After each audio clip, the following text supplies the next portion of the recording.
In this video, I will show you how to enable automatic update of links in Microsoft Excel.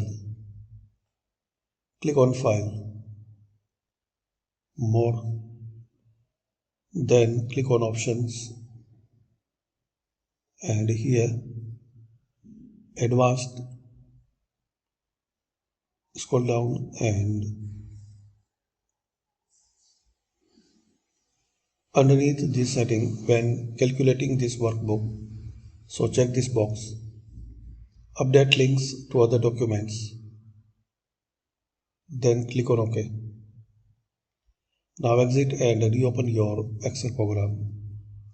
So using this setting, guys, you can enable automatic update of links. Thanks for watching. Comment this video useful for you.